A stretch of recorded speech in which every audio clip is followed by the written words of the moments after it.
और कोई इस पे तनकीद करना नहीं चाह रहा कि उसको पता है कि मैंने 4 साल छोड़ा क्या और आज बात किस पे कही जाए।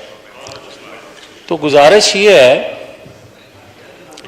कि जो 35% सरकारी जो मुलाजमीन हैं उनकी तनख्वाहें बढ़ाई गई या पेंशन जो पेंशनर हैं उनको पेंशन बढ़ाई गई, ये सारी नाकाफ़ी चीज़ें हैं। होना तो ये चाहिए कि पूरी कौम आज एक बकारी की कैफियत में है। हर शोबा जिंदगी से तल्लक रखने वाला अपने पेट की बात करने की बजाय वो सोच रहा है कि मेरा मुल्क, मेरा दिफा क्या महफूज हाथों में रह गया है या नहीं। और आज हमें कोई मालियाती अदारा ये समझाए कि सियासी अदम इस्तेहकाम से आपको पैसा नहीं दिया जाएगा या हमारी शराइत पूरी किए बगैर आपसे कोई मुआहदा नहीं होएगा, तो IMF क्या पाकिस्तान के अंदर सियासत नहीं कर रहा? और क्या मालियाती अदारे जो हैं वो किसी रियासत के अंदर इस तरह मुदाखलत करते हैं? जवाब है कि नहीं। तो मेरे मुल्क में क्यों ऐसा हो रहा है? उसकी वजह यह है कि जो कुछ हमने पिछले 7-8 सालों में बोया वो आज काट रहे हैं। और एक हकीकत क्या ये नहीं है कि एक सुपर पावर उसके साबिक सदर को इसलिए गिरफ्तार कर लिया गया कि उसने सरकारी फाइलें, सरकारी कागजात छुपाए या लेकर चले गए। और यहां आप देखें कि पाकिस्तान के अंदर वो शख्स जिसने पाकिस्तान को राख का ढेर बनाने की मंसूबाबंदी की, हमलावर हुआ, उसको इंसानी हकूक के कवर करने की वही कुव्वतें साजिश कर रही हैं जो अपनी फाइल छुपाने पे एक सदर को, साबिक सदर को गिरफ्तार करती हैं। मगर मुझे आपसे कहना यह है जनाब स्पीकर कि क्या 9-10 मई का जो वाकया है, क्या उसने पाकिस्तान की चूलों को हिला के नहीं रख दिया? क्या इससे पहले अदारों में बैठे लोग आइन से मावरा किसी को फांसी देते रहे, किसी को जहर देते रहे, मगर पाकिस्तान की पॉलिटिकल फोर्सेस ने कभी अपनी तनसीबात, दिफाई तनसीबात पर हमला किया? जो कि नहीं किया। तो फिर मुझे आज ये पूछने की इजाजत दें कि कौन सा ऐसा हाथ है जो पाकिस्तान के अंदर दहशत गर्दों को तो पकड़ता है मगर 9-10 मई के सहूलतकारों को, प्लानर को, मास्टरमाइंड को, बेनिफिशरी को पकड़ने की इजाजत नहीं देता। और आज ये कहना मैं ये चाहता हूं, क्योंकि ये जो बजट आपने दिया, आज इस नहज तक हम आए क्यों हैं कि 75 सालों में जितने भी बुरे हालात रहे, आप डिस्कस करते थे बजट पेश होने के बाद कि इस सेक्टर को ज्यादा सहूलत मिली, इसको नहीं मिली। आज किसी को मिली नहीं। चंद एक को फायदा मिलना तो ठीक है, मगर आप 95% को कोई फायदा ना मिले तो फिर भी कोई बात नहीं कर रहा। वजह क्या है? झोली खाली है। और झोली खाली किस तरह हुई? आज वो अदारे जिन्होंने पाकिस्तान के अंदर तोड़ी, हुकूमतें बनाई, हुकूमतें तोड़ी,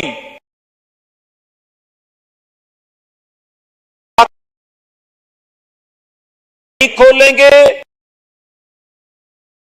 बावजूद और हकीकत बयान नहीं करेंगे तो इस ताकत का इस्तेमाल जो किया जा रहा है उन दहशतगर्दों के खिलाफ और सहूलतकारों को छोड़ देंगे या ताकत अधूरी का इस्तेमाल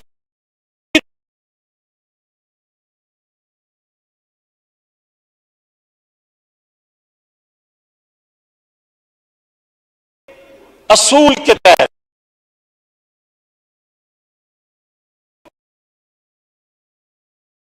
9-10 मई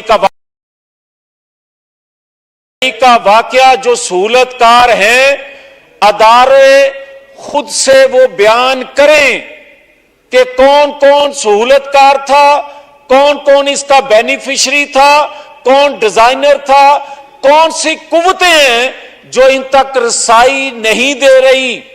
और 2 वाकयात हुए हैं इन दिनों में। हुक्म की खिलाफ वर्जी कर रहा है। अदालत अगर आप उन किरदारों को बेनका, और मैं ये बार बार कह रहा हूं कि किसी अदारे का हाजिर सर्विस या किसी अदारे का एक्स सर्विसमैन अगर उसको आप बेनकाब नहीं करेंगे तो मैं जनाबे स्पीकर ये अर्ज करने की जसारत कर रहा हूं किसी तौर पर भी जहां हम आके खड़े हैं इससे आगे नहीं चल सकेंगे। मुझे ये बताएं कि 9-10 मई के जो सहूलतकार जो किरदार थे वही क्या 2017 के किरदार नहीं थे? और 2017 को जो और आज अदल ये हमसाए में जो बिल्डिंग है यहां जो हाजिर सर्विस है वो भी कह रहे हैं कि नवाज शरीफ को पनामा में जो कुछ किया गया जुल्म ज्यादती की गई और दफाई अदारे के एक्स मैन जो हैं वो भी इतराफ कर रहे हैं, उस वक्त के किरदार जो थे वो भी इतराफ कर रहे हैं कि नवाज शरीफ से हमने जुल्म किया। तो फिर जो उस दफाई अदारे के हाजिर सर्विस हैं उनको हकीकत बयान करना होगी। वजह आप 3 अदारों ने मिलके उस शख्स को, उस बुत को, उस मुजस्मे को तैयार किया। आज ताकत के खाली इस्तेमाल से एक इदारे की तरफ से वो जो ज़हन साजी हुई थी लोगों की गई थी, आज भी 9-10 मई के वाक़े के बाद कुछ लोग ये समझते हैं, कुछ फीसद लोग ये समझते हैं कि शायद ज्यादती की जा रही है और कुछ लोग समझते हैं कि यह दहशतगर्द था। अब अगर हुकूमत वक्त बयान करे कि सबूतों के साथ कि ये कुछ करने वाले ये लोग थे तो उसको कहा जाएगा कि ये सियासी पॉइंट स्कोरिंग है। और अगर अदारों की जानिब से वो सबूतों के साथ चीजें बताई जाएंगी तो लोगों को हकीकत पता चलेगा कि इसमें कौन कौन किरदार शामिल थे। उससे जो जहन साजी की गई थी वो लोगों का माइंड क्लियर होगा, नौजवान नस्ल का जहन क्लियर होगा और वो पाकिस्तान की तरक्की खुशहाली के लिए, पाकिस्तान के दिफा के लिए अपनी कुर्बानी देने को तैयार होंगे। मगर अगर आपने हकीकत ना बयान की और वो भी मौजूदा अदारों में बैठे जिम्मेदार लोगों ने अदा ना की तो फिर खुदा ना खास्ता इस पाकिस्तान का चलना मुश्किल से मुश्किल होता जाएगा। तो मैं अर्ज करना चाहता हूं कि मेरी गुजारिश है कि मुझे ये कोई बताए तो सही ना कि अगर अदल के अमारत में अगर ये आवाज आए, अगर कोई इंतहाई मुअज़्ज़ज़ जज ये कहें कि जो प्रेस कॉन्फ्रेंस करेगा वो रिहा हो जाएगा, जो प्रेस कॉन्फ्रेंस नहीं करेगा वो दोबारा जेल जाएगा, तो इंतहाई मोहतरम जो जस्टिस साहबान ये बात कर रहे हैं उनकी खिदमत में मैं गुजारिश ये करना चाहता हूं कि क्या डॉक्टर यास्मीन राशिद जो थी 9-10 मई के वाकये में शामिल नहीं थी? क्या उसका सबूत मीडिया पे दिखाया नहीं जाता रहा? और बगैर नोटिस के जब उसको बरी कर देंगे, जब परवेज लाई जो अरबों रुपया खा गया, आप उसको बगैर अदारों को नोटिस किए आप उसको बरी कर देंगे, जब अल कायदा ट्रस्ट के जो बेनिफिशरी हैं इमरान खान, आप बगैर नोटिस के उसको जमानत उस वक्त देते जाएंगे कि जब तक वो खुद हाथ खड़े ना कर दे, तो फिर मुझे ये कहने की इजाजत दें, उस पे भी लबकुशाई होनी चाहिए, उस पे भी जस्टिस साहबान को देखना चाहिए कि हम पाकिस्तान के साथ कर क्या रहे हैं। और दूसरा, मेरी ये गुजारिश है कि क्या आज एक जेआईटी जो बनती है, उस जेआईटी में वो शख्स कोई सबूत नहीं देता जो अदारों में बैठे लोगों पे वो इल्जाम लगाता है और कहता है मैंने सुना था, और किससे सुना था वो भी पता नहीं आज। तो मुझे ये बताएं कि एक दफाई अदारे के शख्स का नाम लेने पे एक पूरे पाकिस्तान में एक हैजानी कैफियत या एक तूफान उठता है, जो कि उठना चाहिए, मगर क्या आज कोई बात करने को तैयार है कि उसके पास सबूत नहीं था? और क्या आप किसी हाजिर सर्विस मैन पे इल्जाम लगे तो तूफान उठे, क्या सिविलियन पे इल्जाम लगे तो उस पे तूफान नहीं उठना चाहिए? क्या उस पे जेआईटी नहीं बननी चाहिए? और क्या इमरान खान खुद ये कह रहा है, और उस वक्त के किरदार 2017 के भी ये कह रहे हैं कि नवाज शरीफ को उस वक्त की एस्टेब्लिशमेंट ने हुकूमत से हटाया और सजा दी? ये कह रहे हैं, मैं नहीं कह रहा, मैं तो पहले दिन से कहता था। ये कह रहे हैं, तो क्या इस पे जेआईटी नहीं बननी चाहिए? क्या इस पे आज खुद नोटिस नहीं बनता? तो फिर मुझे ये बताएं कि जब अरशद शरीफ सहाफी कत्ल होता है, इंतहाई दुख की बात है, और जब वो कत्ल होता है तो उस वक्त एक अदारे के मुतल्लिक बात की जाती है और पूरे पाकिस्तान में लोग इस गमो गुस्से का इजहार करते हैं, और वो भी शख्स बार बार उसी तरफ इशारा देता है। आज अरशद शरीफ की वालदा उसका नाम ले रही है कि उसको इन्वेस्टिगेशन में शामिल किया जाए। तो क्या आज अदारे और जो अज खुद नोटिस लेते हैं, क्या उन्होंने उस मुतल्लिक कोई बात की? नहीं की। और क्या एक सीनियर वकील उसका बेटा एफआईआर करवाता है उस शख्स पे, तो क्या आज किसी ने बात की कि उसका कत्ल हुआ है, उस पर हमला हो, तो वो जो चाहे जिस का चाहे नाम ले ले और पूरे पाकिस्तान दुनिया में शोर उठे, मगर उस पर नाम आए, उसका नाम आए, ना पाकिस्तान से कोई आवाज उठाए, ना पाकिस्तान से बाहर से कोई आवाज उठाए। तो मैंने आपका ज्यादा वक्त लिया, मैं आखिर में ये एक बात करना चाहता हूं, इसका हल क्या है? गुजारिश यह है कि पाकिस्तान के अंदर जो आज कैफियत है, मेरे जैसे 23 करोड़ लोगों की, उससे निकलने का वाहिद तरीका आपके पास एक ही रह गया है।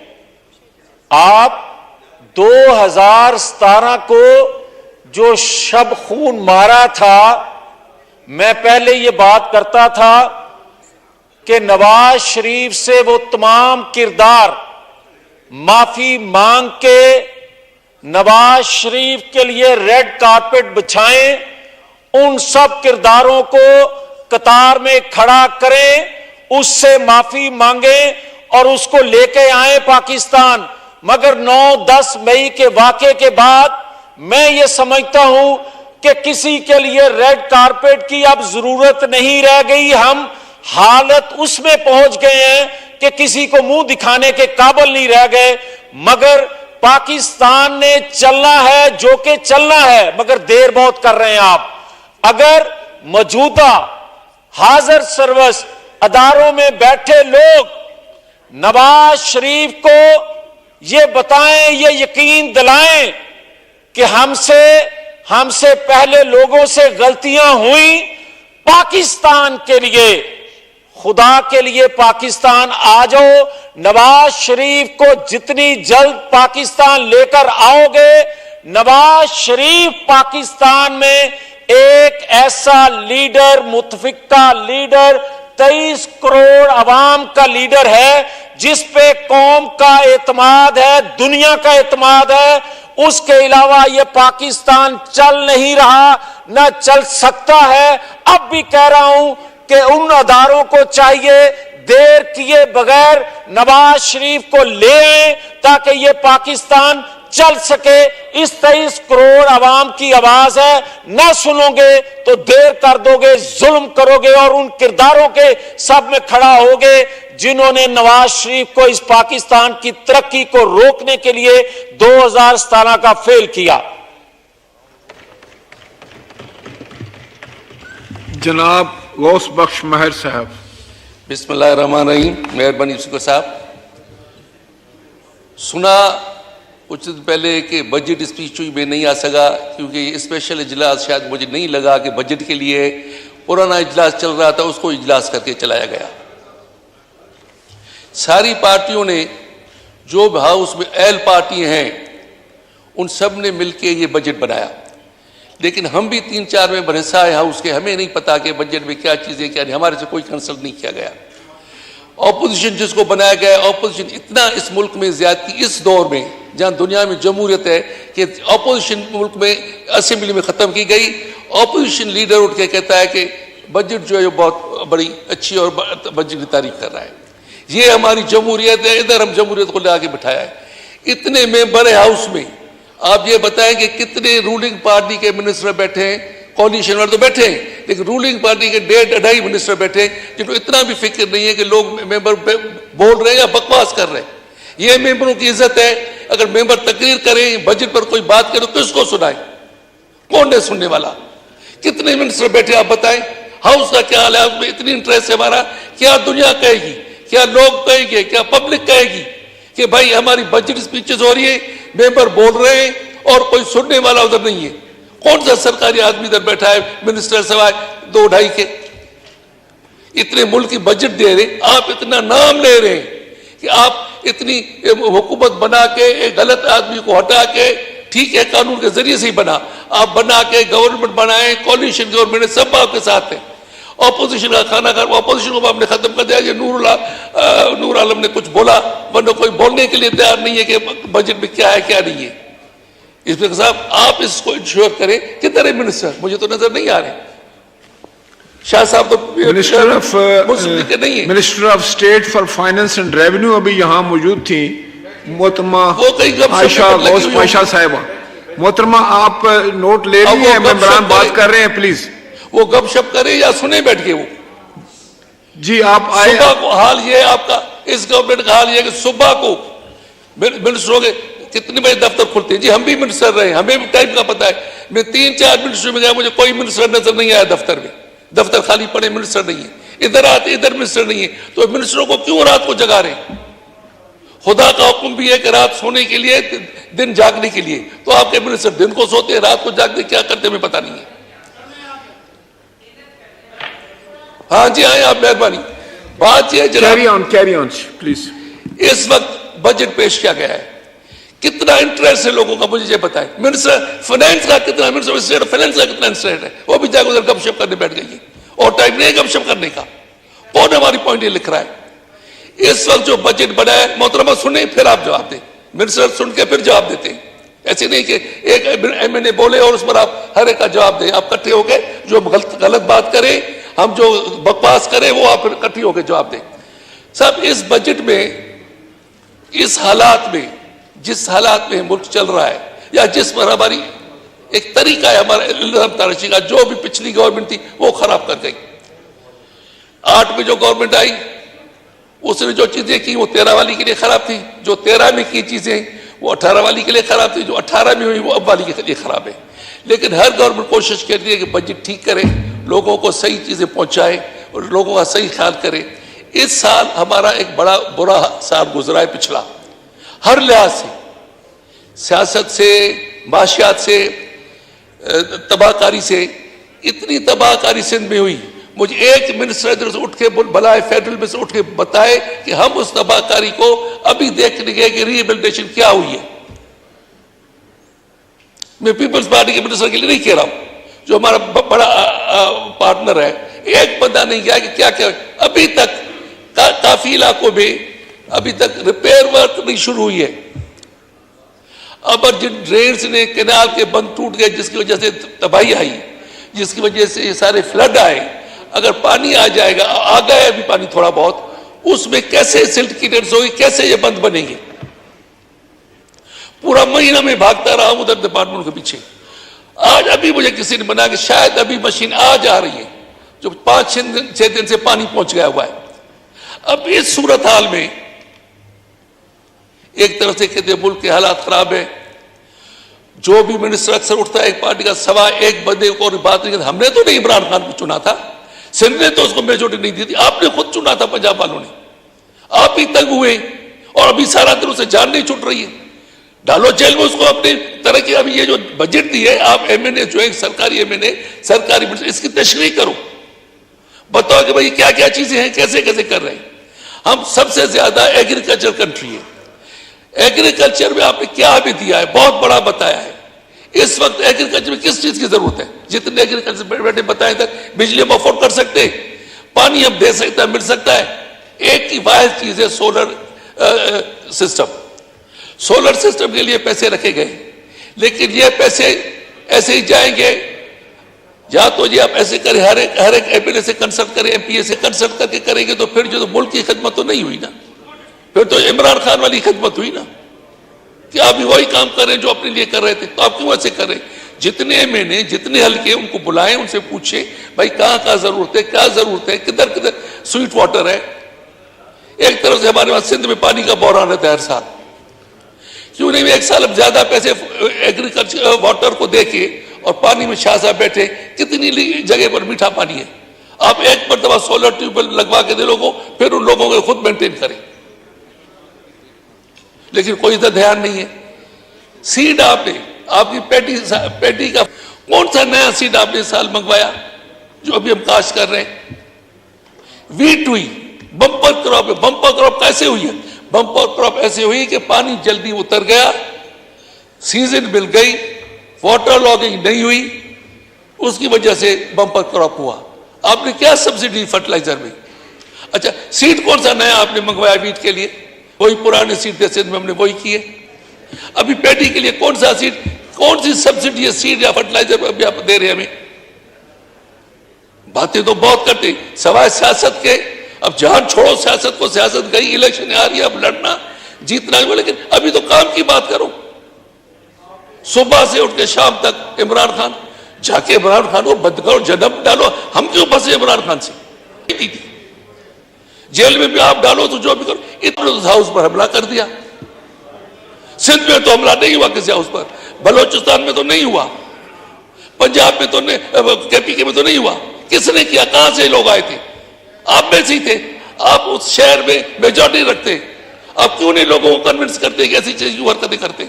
आप क्यों नहीं लोगों को पहले मोटिवेट किया था? आपकी गवर्नमेंट थी उधर, आपको क्यों नहीं इंफॉर्मेशन दी कि इस चीज को रोका जाए? एक बुरा वाकया हो जाए फिर आप कहेंगे ये होगा ये होगा, पर गवर्नमेंट आपकी केयर टेकिंग काय के लिए? आपकी गवर्नमेंट है, क्यों साहब ने गवर्नमेंट ने क्यों नहीं इस चीज को रोका?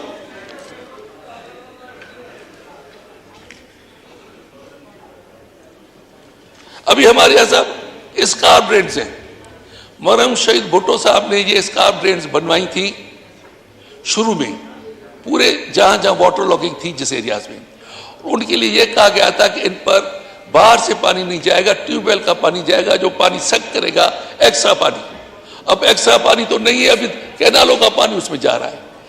पिछले साल हमारे इलाके में अक्सर रेंज हो जाती है, नॉर्थ से साउथ जाती है, तो हमारे यहाँ पानी जो है ईस्ट से वेस्ट आया।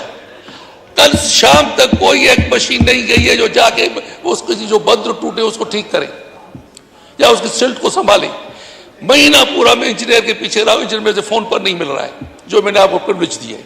सेक्रेटरी फोन कर रहा है, सेक्रेटरी को नहीं मिल रहा है। जीएम उसको फोन कर रहा है, उसको नहीं मिल रहा है। मेरे से टाइम रख रहा है कि आप उस जगह पर आए और मैं आपके चल के सारे काम देखूंगा जो नुकसान है। मैं उधर पहुंचा हूं, मैं 9 बजे का पहुंचा हूं, 12 बजे तक गर्मी में बैठा रहा। इंजीनियर साहब ने एक एसडीओ को भेज दिया। मैंने भाई चलो, मैं तो सारा लिख के देख के रिपोर्ट करके आयु, अब करे तो इंजीनियर कर, मैं क्या करूं। उस वक्त ऊपर फोन की, भाई ये क्या हो रहा है हमारे यहाँ, कोई जवाब नहीं किया। मशीनें भेजी हमारे यहाँ, कल जो मशीन भेजी है उसने आधा फर्राग भी काम नहीं कर सकी है। अब इस हिसाब से आप सिर्फ इधर सियासत तो भी आपके हाथ में है। इलेक्शन होंगी भी आप जीतोगे, देर से होगी भी आप जीतोगे, हुकूमत में आप हो। छोड़ो इसको, लोगों का ख्याल करो, लोग भूख मर रहे और मरेंगे आगे। अगर ये तूफान जो आ रहे हैं और ये अभी तक कोई एग्रीकल्चर का पता मेट्रोलॉजी डिपार्टमेंट का नहीं हमें नजर आ रहा है। एग्रीकल्चर मेरे डिस्ट्रिक्ट में कम से कम कि बताया कि भाई इस सीजन में भी सीड देर से करो, क्योंकि पैडी एरिया है हमारा, सीडलिंग लगती है कि भाई अभी ये खराब टाइम है, ये टाइम सही है नहीं है, ठहरो कुछ बाद में करो, आगे भी कोई बताने वाला नहीं है। फील्ड असिस्टेंट है, पता नहीं क्या के, लेकिन हम कुछ नहीं, मैं नहीं उधर देख पा रहा हूं। मैं सारा दिन इस रात में नहीं था, उधर बैठा था, मुझे कोई बता नजर नहीं आया कि आगे बताया कि अभी सीट करो, क्या करो क्या नहीं करो। जब मुझे नहीं मिल रहा तो आम गरीब आदमी को कहां से मिलेगा।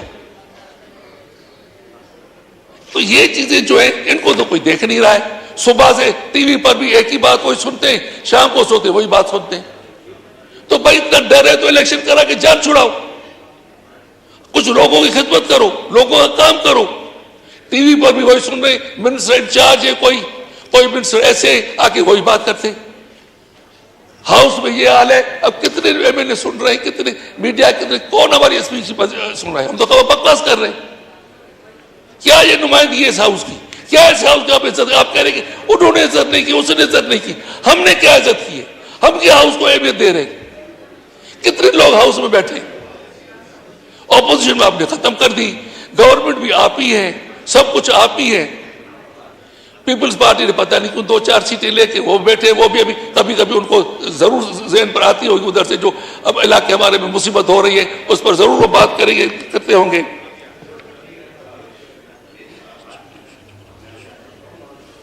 सीपैक इतने अरसे से सुन रहे हैं, अभी तक सीपैक चल रहा है। जल्दी करके जान छुड़ाओ, सीपैक पर बात करो। एक इंटरनेशनल इंट्रीग है हमारे खिलाफ, एक कॉन्स्पायरेसी है हमारे खिलाफ, पाकिस्तान के खिलाफ एक बड़ा मुहिम है कि सीपैक न बने। उसके लिए आप इतना करो, उसको जल्दी पूरा करो, जल्दी बनाओ, उसको जल्दी ठीक करो।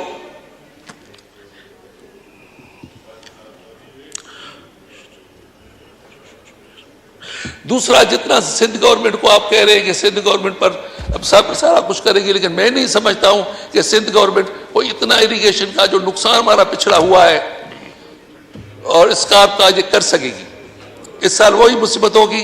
आप मरकज से स्पेशल इमदाद दें सिंध गवर्नमेंट को, स्पेशल इमदाद स्पेशल पर्पज के लिए कि ये इरिगेशन के लिए ये चीजें आपको करें। सीड कोई सूबा आज तक नहीं मंगवा सका है, रिसर्च लेबोरेटरी आपके पास नहीं। आप रिसर्च लेबोरेटरीज बनवाएं, मरकज बनवाएं, कोई रुकावट नहीं है। एग्रीकल्चर डिपार्टमेंट को बनाए, हर सूबे में एक बनाएं, उसमें जितने भी हमारे आते हैं उनके सीड्स बनाएं, उनको डेवलप करें उनको।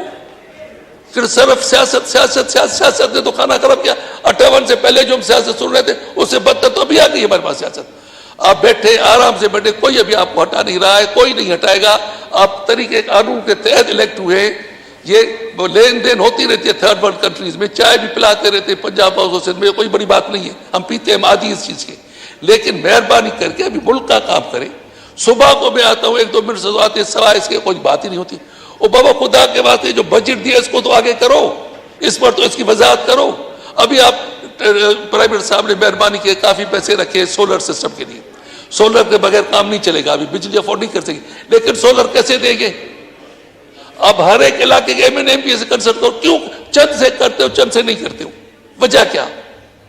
इंडस बैंक के परी तरफ में वायद एमएनए हूं जो मैं पार्टी सरकारी गवर्नमेंट में नहीं हूं, मैं अपोजिशन में हूं, तो मैं जो भी ट्यूबवेल पिछले आए सब्सिडी पर दिए, मुझे 1 महीने मैंने भी दरखास्त दी थी, लोगों ने मेरे इलाके रख दी, हमें किसी को सब्सिडी पर सोलर नहीं मिला हमें ट्यूबवेल। तो मेहरबानी करके जितने आप अपने एमएनए से कंसल्ट करते हो हमें भी उतना करो। आप भी 4, 5, 6, 7, 8 लाख लोगों के नुमाइंदे, हमें भी इतने लोगों ने चुना है। आप आराम से जीते, सरकार आपकी थी, हम कुछ तकलीफ से जीते, तो हमें भी उतना हक है, हमारे लोगों का भी इतना हक है। इतना हक जितना आपके सरकारी एमएनएस का आपसे मिलना हक है, इतना हमें भी हक है। आप भी हमें इतना मिला करें। आप भी कभी कभी नहीं मिलते, नहीं होते, तो किसको बताए? सारा दिन हम इधर बैठे रहते, पूछते रहते, आप मीटिंग में बैठे रहते, तो आपके सरकार पार्टी का मेंबर तो गुस्सा आएगा। हम तो एहतरामन आपको नहीं डिस्टर्ब करेंगे आके मीटिंग में। तो मेरी गुजारिश ये है कि जितने भी इधर बोल रहे हैं मिनिस्टर साहब, अभी देखिए हाउस का हाल देखिए, अब मिनिस्टर साहब बैठे, अभी भी कन्वर्सेशन चल रही है। कोई है कोई सुनने वाला कि भाई ये बकवास ये कहां से क्या करे, क्या हमारे यहाँ हो रहा है? स्पीकर साहब, हमारे यहाँ अगर ये चीजें रिपेयर नहीं हुई तो हमारे मुल्क की, हमारे इलाके की ऐसी तबाही होगी जैसी पिछले साल हुई है। सीड हमें बिल्कुल नया नहीं मिला इस साल, न पेटी का नया सीड आया है। पंजाब तक हमारे लोग भागते गए कि हमें कोई सीड नया मिले, कोई नया सीड हमें नहीं मिल रहा है। तो मेरी ये गुजारिशात थी, और मैं फिर अपील करूंगा सरकारी हमारे वज़रा को, एमएनए साहिबान को, मिनिस्टर साहिबा को कि मेहरबानी करें चीजें सुने, इस पर गौर करें, इसको वजन दें, और कुछ लोगों का ख्याल करें, पब्लिक का ख्याल करें, छोड़े सियासत को भी। रोज साथ सुन के हमें तो उल्टी आ रही, हम तो सोचेंगे हाउस में ही नहीं, छोड़ दें। Thank you very much. एक आदमी साहब फंस गए कि उससे जान नहीं छुड़ा सकते। बहुत शुक्रिया गौस बख्श मेयर साहब, you are very seasoned and very experienced politician. तो मैं ये लफ्ज बकवास जो है इसको मैं एक्सपंज करता हूं जी। नेक्स्ट जनाब खुर्शीद अहमद शाह साहब। मैं एक तो बात ऑनरेबल एमएनए फ्रॉम शिकापुर गौस बख्श खान महर को ये बताने के लिए तैयार हूँ, जो हमारे साथ एटीट्यूड है वो आपके साथ होगा सोलर पे। अगर हमें एक भी सब्सिडी मिली है तो आपको 2 मिलेंगी, अगर हमें नहीं मिली है तो हम में और आप में कोई फर्क नहीं है। तो यह है कि कुछ बातें अच्छी भी की है जी कि एग्रीकल्चर के मामले में, तो इस पर तवज्जो दी जाए। और ऑनरेबल मिनिस्टर को कहता हूँ कि इस पर आप नोट करें कि जो हाउस का जो मुत्तफ़िका वॉइस है वो ये है एग्रीकल्चर, और ये एग्रीकल्चर ही बचा सकती है इसको। और ज़्यादा मैं मिनिस्टर फूड और सिक्योरिटी बैठे हैं, उनसे गुजारिश करूँगा कि वो जवाब दें। अच्छी बात है, उनको जवाब देना चाहिए। Thank you. May I have the attention of the House? It is brought to the attention of the honorable members that students and faculty members from Mirpur University of Science and Technology and Rifa International University, Islamabad are sitting in the visitors gallery. We welcome them.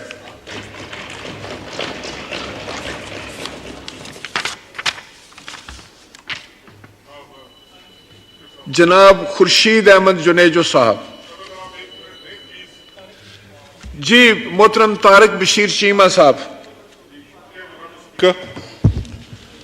मार साहब ने बड़ी सैर हासिल गुफ्तगू की है, मेरे बड़े हैं, मैं इनका बहुत एहतराम करता हूँ, और वो भी हमेशा शफकत से प्यार से पेश आते हैं। कुछ बातें उनकी दुरुस्त हैं, इसमें तो कोई शक नहीं कि जो भी शख्स यहाँ पर ये कहे कि जी एग्रीकल्चर से कुताही हो सकती है इस सेक्टर से, और उसके बाद फिर मुल्क तरक्की कर सकता है, तो मैं समझता हूँ कि ये दुरुस्त बात नहीं है। हमें आज भी होश के नाखुन लेने चाहिए, और एग्रो बेस्ड इकोनॉमी है हमारी, और इस पे ध्यान दें, और इसके ऊपर ध्यान दिया भी जा रहा है। लेकिन कुछ बातें ऐसी हैं जिनकी मैं क्लैरिफिकेशन चाहता हूँ कि मार साहब ने कहा कि जी वीट की बम्पर क्रॉप का बड़ा शौक है, शोर पड़ा हुआ हर तरफ के जी वीट की बम्पर क्रॉप हो गई, और इसमें गवर्नमेंट हमें बताए कि गवर्नमेंट ने क्या किया। चले, मैं ये कहता हूं कि हमें अपनी नलायकी का दराक सही, हमें अपनी कम इल्मी का, कम अक्ली का एहसास सही। ये तो मानो कि बम्पर क्रॉप हुई है मार साहब, ये तो मानो कि बम्पर क्रॉप हुई है। दूसरी बात सुन, ये मान रहे हैं। अच्छा, दूसरी बात सुन ले, राइस का इन्होंने कहा कि जी ये पैडी एरिया से बिलोंग करते हैं। राइस वो क्रॉप है जनाब स्पीकर जो हमने पिछले साल भी एक्सपोर्ट की, उससे पिछले साल भी। We are exporting country as far as rice is concern. और कॉटन का सुन लें, अब बम्पर क्रॉप होना या हालात बेहतर होने या ये कहना कि जी वाटर लॉगिंग नहीं हुई, पानी नीचे चला गया वक्त से पहले, तो ये वजूहात थी कि क्रॉप बम्पर हो गई।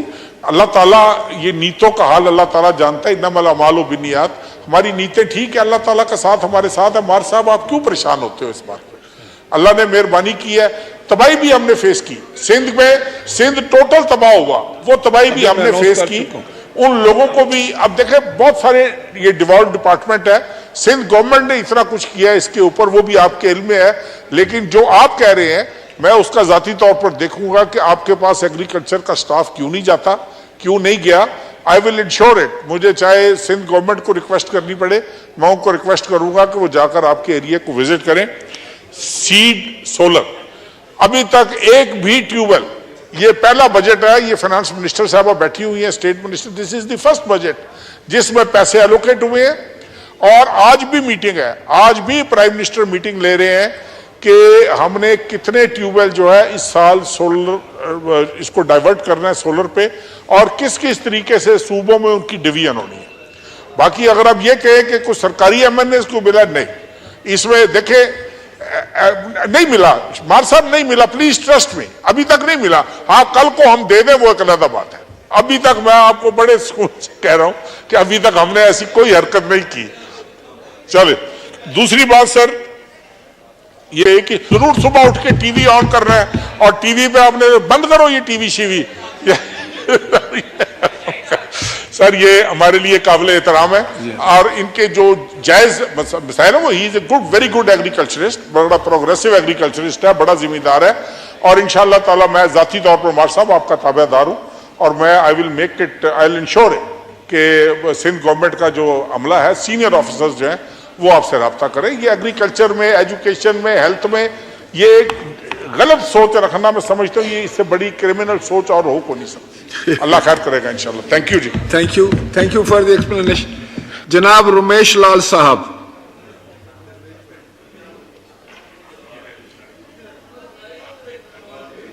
जनाब थैंक यू स्पीकर साहब, आपकी बड़ी मेहरबानी। आज आपने बजट पे बोलने का मौका दिया। मेरी गुजारिश ये है, सही हम तो कह रहे हैं इसको अवाम बजट कहें क्या, पर जो हालात, जो लाडला मुल्क में हमारे को ये असेंबली देकर गया, जो पोजीशन थी, ये मैं क्रेडिट अपने कोर चेयरमैन आसिफ अली जरदारी साहब को और चेयरमैन शहजादा बिलावल भुट्टो जरदारी साहब को, जो उन्होंने किस हालात में एक लाडले से जान छुड़ाई। क्योंकि लाडला जे और रहता, वो तो ख्वाब देख रहा था 5 साल और का। हमारे कोर चेयरमैन जो इस खिते में मेरा ख्याल है ऐसा लीडर जो हर इत्तेहादियों को मुल्क के खातिर चलाने के लिए इकट्ठे करना, लोग कह रहे थे ये लाडला जाएगा कैसे। तो हमारे कोर चेयरमैन ने कहा था, जैसे मैंने आमिर जनरल मशरफ साहब को दूध में जैसे मक्खी निकाल के मैंने बाहर फेंका, इससे लाडले को भी मैं ऐसे निकालूंगा। ये आज से 3-4 साल पहले हामिद मीर के इंटरव्यू में कहा था कि मैं इसको हुकूमत को समझाना चाह रहा हूं, पर ये लाडला समझ नहीं रहा था। इसके दिमाग में कोई भूसा था या वो जादूगरनी का था उसमें कि मैं इधर 10 साल और हुकूमत करूंगा। जनाब स्पीकर साहब, दूसरा मैं अभी आऊं, बदकिस्मती ये है, हमने साल से ये हुकूमत आई है, हम 10 माइनॉरिटी के मेंबर हैं। स्पीकर साहब ये बात आप गौर से सुनना, सारे मेंबरान को इन्होंने डेवलपमेंट 50-50 करोड़ अरब दिया। हम तो 5 माइनॉरिटी के एमएनएस वो भी इधर बर्दाश्त नहीं हो रहे। उनके भी कितने वोट है, कितने वो सारे हर पार्टी के, हमारे पाकिस्तान पीपल्स पार्टी के 2 एमएनएस, 2 नून लीग के और 1 जेआई का। 5-6 महीने को डेवलप लोग हमारे से पूछते हैं कि आप जो बैठे हैं सिर्फ वोट के लिए बैठे हैं क्या, सिर्फ वोटों के लिए बैठे हैं? तो जनाब स्पीकर साहब, हमारी पाकिस्तान पीपल्स पार्टी तो माइनॉरिटी को जनरल सीट भी पे टिकट मिलती है, उसका ये हमारा भाई doctor Mahesh Malani general seat पे। मैंने भी अपनी पार्टी के कोर चेयरमैन साहब को कहा था कि मेरे को भी कहीं लारकाना में कहीं भी, क्योंकि पीपल्स पार्टी लारकाने को किसी के थंबे को देगी टिकट भी, थंबा भी जीत जाएगा, ये मैं दावा से कहता हूँ।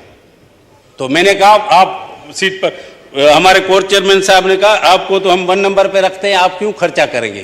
तो मैंने कहा जी भुट्टो, तो वो भी उनकी मेहरबानी है। खास करके इसमें हमारे कोर चेयरमैन आसिफ अली जरदारी साहब, चेयरमैन बिलावल भुट्टो जरदारी साहब और मेरी बहन ऑनरेबल अदी फराल टालपुर साहब, उसकी मेहरबानी है। तो जनाब स्पीकर साहब, तो प्राइम मिनिस्टर साहब ने तो 1 साल में टाइम हमारे को नहीं दिया, फिर भी हम उनके लिए दुआ मांगते हैं, मुल्क के लिए दुआ मांगते हैं। देखो अल्लाहु अकबर, अल्लाहु अकबर।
एक क्वार्टर 1,25,000 रुपया उनके फाइनेंस असिस्टमेंट जो होती थी, चेक उनके पेज अकाउंट पे गरीबों के नाम पे आती थी।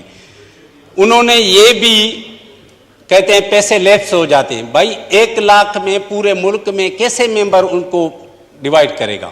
मेरी गुजारिश ये, हमारे दौर में आप जब पाकिस्तान पीपल्स पार्टी की हुकूमत थी 2008 से 13 तक, यूसुफ रजा गिलानी साहब हो या आप राजा परवेज अशरफ साहब प्राइम मिनिस्टर था, आपके याद होगा आपने माइनॉरिटी के लिए कहा था दिवाली पे स्पेशल हल्के के लिए भाई ये 25,000 हैं उनके गरीबों के नाम पे पेज अकाउंट चेक देनी चाहिए। 20 बनाओ, उसके बाद जो भी हुकूमतें आई बंद किया गया। लोग हमारे पूछ रहे हैं भाई आप अभी भला हुकूमत है या हुकूमत ही नहीं है। मेरी गुजारिश ये है जो पहले 2008 से 2013 तक रिकॉर्ड, क्योंकि गवर्नमेंट का रिकॉर्ड है, उसको अप्रूवल की जाए। उनको गरीबों के लिए दिवाली और क्रिसमस और जो जन्म बाबा गुरु नानक का होता है उसको दिया जाए मिनाटी को। तो उस पे भी मेरा ख्याल है आपको से इधर नोट करते हैं या नहीं करते हैं। मिनिस्टर तो आगे फाइनेंस मिनिस्टर यहाँ कोई या बैठे हैं या नहीं बैठे हैं, FBR वाले बैठे हैं या नहीं बैठे हैं। जनाब स्पीकर, दूसरा ये जो पैसे उनमें जमा होते हैं डेवलपमेंट के, वो नॉन लेफेबल हो जाता है। तो कम से कम उनको ऐसा करना चाहिए जिसका जून के बाद पेमेंट रुकती है तो कम से कम वो हल्के में तो जाए। ये भी गुजारिश करें, ये नोट में आना चाहिए, फाइनेंस मिनिस्टर को ये बात करनी चाहिए। दूसरा, हमारा ETBB में कम से कम जनाब स्पीकर साहब 12 से 14 अरब बैंक में डिपॉजिट पड़े हुए हैं। भाई उसमें से सिर्फ कुछ फंड डेवलपमेंट मिनाटी जे मंदिर गुरुद्वारे या गिरजाघर डेवलपमेंट की जाए तो वो भी मेरा ख्याल है बेहतर होगा। जनाब स्पीकर साहब आपका तवज्जो चाहिए।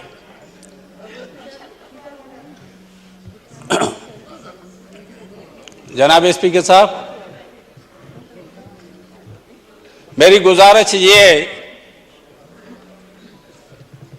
जज साहिबान की जो सैलरी है वो देखें। आज मेरे से मीडिया वाले पूछ रहे हैं कि स्पीकर साहब सेनेट की बड़ी, मैंने कहा भाई मेंबरान की तो 1,60,000 में उनमें यूटिलिटी बिल भी उसमें है। आप जो 22 ग्रेड का ऑफिसर है उसकी भी सैलरी देख लो उसकी क्या है, तो कम से कम उस पर भी हम नहीं कह रहे हैं जो अभी हालात है हम कहें, पर कम से कम जो उनकी सैलरी है उस हिसाब से वो क्या कर रहे हैं। हम सारा दिन पब्लिक के साथ हम होते हैं और आप जाओ अडियाला जेल या किसी जेल में 2-2 साल किसी की हेयरिंग नहीं होती है, उस पर भी इंसाफ करना चाहिए। क्योंकि जो गरीब बंदे बोलने के लिए कहीं उनका कोई सुनने वाला नहीं होता है तो उस पर तो कोई इम्प्लीमेंट होती नहीं है, उस पर कोई सोमोटो नोटिस नहीं होता है। बाकी जगह कोई लीडर, हमारे लीडर तो भाई 11-11 साल हमारे कोर चेयरमैन आसिफ अली जरदारी साहब ने जेल काटा। हमारी कायद बहन हमारी अदी फराल टाटपुर साहबा को ईद के रात जेल में डाला 12 बजे 1 बजे। हमारा मीर मुनवर टालपुर को, मतलब हमारे किस किस को इन्होंने जेल में नहीं डाला। सिर्फ इसने जो 4 साल लाडले ने, आपको पता है मेरे बेटे को 6 माह बेगुनाह, उसका क्योंकि इंसाफ है ही नहीं। यही जज साहब आते हैं चेंबर से निकल के चाय पीते हैं, 2 घंटे अंदर चले जाते हैं। साईं 2 माह के बाद हेयरिंग। भाई खुदा का खौफ करो, अल्लाह का खौफ करो, क्योंकि जब अल्लाह की लाठी जब हिसाब लेती है ना तो आप ये नहीं रह सकेंगे इधर। क्योंकि किसी के साथ, गरीब के साथ, मैं यकीन करें राजा साहब आपने उस टाइम में हेल्प की, हमारे कोर चेयरमैन आसिफ अली जरदारी साहब ने की, चेयरमैन बिलावल भुट्टो जरदारी ने की, अदी फराल टारपुर साहब ने की। जब हम जेल पे जाते थे लोग गरीब कहते थे साईं हमारे को हेयरिंग पे नहीं लेकर जाते हैं। तो कभी मैं आपको भी गुजारिश करूंगा आप कभी विजिट करो, जो गरीब बंदे उनके किसी के 4,000 के केस में, कोई 5,000, बदकिस्मती उधर तो कोसोमोटो नोटिस नहीं ले रहा है। हमारे लिए तो रात को 12 बजे कोर्ट नहीं खुल रही है। यकीन करें तो ये जज साहबान, जो मैं चीफ जस्टिस को कहूंगा, तो आप जो हाई कोर्ट में बैठे हैं उनको भी देखो, सिविल जज जो बैठे हैं उनको भी देखो। कोर्ट में वो अंदर आते हैं चेंबर से निकल के भाई हेयरिंग गए, फिर महीने के बाद हेयरिंग, पर जब फैसला होता है 3 दिन उस पे सिग्नेचर नहीं होती है। मैंने तो 6 माह और खास करके जो अदी फराल टालपुर साहबा की और कोर चेयरमैन आसिफ अली जरदारी साहब की हेयरिंग पे हम जाते थे। अल्लाह इनसे इंसाफ ले, क्योंकि गरीब बंदा और शरीफ बंदा बड़ा मुश्किल है। यहाँ जिससे पूछो गरीब बंदे के पास रोटी नहीं है। 35,000 अभी 35 कितनी जॉब वालों के लिए बढ़ाई है, उसके लिए पूछो कैसे वो बजट बनाएंगे, बच्चों को पढ़ाएंगे या क्या करेंगे। एक तो हमारी अल्लाह पाक से हम दुआ करें, कभी फ्लड आ जाती है, अभी ये समंदरी तूफान आ रहा है, इस पे हमारे को अल्लाह पाक से माफी मांगनी चाहिए और दुआ मांगनी चाहिए।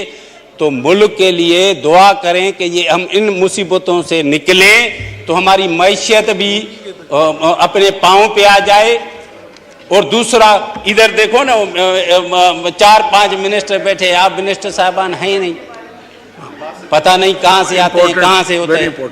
जनाब स्पीकर साहब, मेरी गुजारिश ये है, आप जो मैंने अर्ज किया है, खास करके जो मिनारिटी के डेवलपमेंट है, मैं प्राइम मिनिस्टर साहब का कोई बैठा हो ADCLI नजर तो नहीं आ रहा है और मेरे को समझ में भी नहीं आ रहा है, पर मेरे को दोस्त, मेरा हक बनता है, अपना राइट है, मैं अपने हिंदू भाइयों की, सिखों की, क्रिश्चियनों की, मैं इस फ्लोर पे, क्योंकि ये बजट की यही होती है, क्योंकि अपनी पॉइंट आदमी कम से कम लोग देखें कि गूंगे बेरे नहीं बैठे। जनाब स्पीकर साहब, मेरी गुजारिश है, इस पे मैं आपको रिक्वेस्ट कर रहा हूं, जैसे आप प्राइम मिनिस्टर थे पहले, तो आपने ये डेवलपमेंट हमारे को दी, एक 25 करोड़ की रड़की साहब में जो देखे जाके ओवरब्रिज दी, आज वो 1 अरब में भी नहीं बनेगी। मैंने अपने कोर चेयरमैन को, प्रेसिडेंट आसिफ अली जरदारी साहब था, मैंने कहा साईं हमारी ये ब्रिज है, मिनारिटी वाले रिक्वेस्ट करने आए, यकीन करें उसने प्राइम मिनिस्टर यूसुफ रजा गिलानी था, उसको कहा जितनी इसमें डेवलपमेंट लगती है आप जो है फंड रिलीज करो। आज वो इधर मेरा ख्याल है पाकिस्तान में, क्या मैं दावा से कहता हूं, ऐसी जो हमारा पड़ोसी मुल्क है इंडिया में भी ऐसी ओवरब्रिज नहीं है।